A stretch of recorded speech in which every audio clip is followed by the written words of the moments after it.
नमस्कार बंधुरा आज के रेसिपी तेलापिया माछेर झाल। এই মাছটি হয়তো আপনারা অনেক রকমভাবেই খেয়েছেন, তবে অবশ্যই একবার এরকমভাবে ট্রাই করে দেখবেন। আশা করছি সবার ভালো লাগবে। প্রথমে মাছগুলোকে নুন হলুদ মাখিয়ে একটা সাইডে রেখে দেব।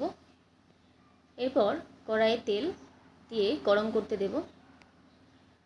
তেলটা গরম হয়ে গেলে ভালো মতো এরপর একে একে মাছগুলোকে দিয়ে দেব।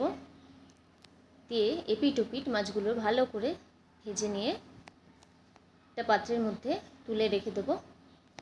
সবকটা মাছ এরকম করে ভেজে এপিট ওপিট নামিয়ে রেখে দেব। এরপর এই মাছটার জন্য আমার লাগছে একটা পাত্রে আমি সর্ষে নিচ্ছি, কালো সর্ষে। দু রকম সর্ষেও দেওয়া যেতে পারে। সর্ষেটার মধ্যে এবার একটু নুন আর জল দিয়ে একটা পেস্ট বানিয়ে রেখে দেব।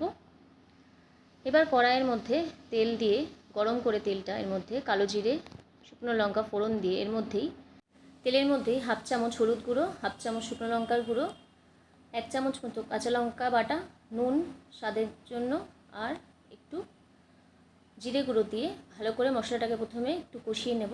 এরপর আগে থেকে যে বেটে রেখেছিলাম সর্ষে, সেই সর্ষে বাটাটাকে দিয়ে ভালো করে সব কিছু মশলার সাথে মিশিয়ে একটু কষিয়ে নেব মশলাটাকে। একটু তেল ছেড়ে দিলে মশলা থেকে এরপর এর মধ্যে জল দেব পরিমাণ মতো, আর সাথে নুনটাও এই সময় অ্যাড করব। এরপর গ্রেভিটা একটু ফুটে আসলেই এর মধ্যে আগে থেকে ভেজে রাখা মাছগুলো দিয়ে দেব। মাছগুলো দিয়ে কিছুক্ষণ ঝোলের মধ্যে ফোটাবো যাতে মাছগুলোর ভিতরে মশলাটা ভালো মতো ঢুকে যায়। ব্যাস 2 মিনিট মতো ঝোলটা একটু ফুটিয়ে নিয়ে তারপরে নামিয়ে নেব। রেডি আমাদের তেলাপিয়া মাছের ঝাল।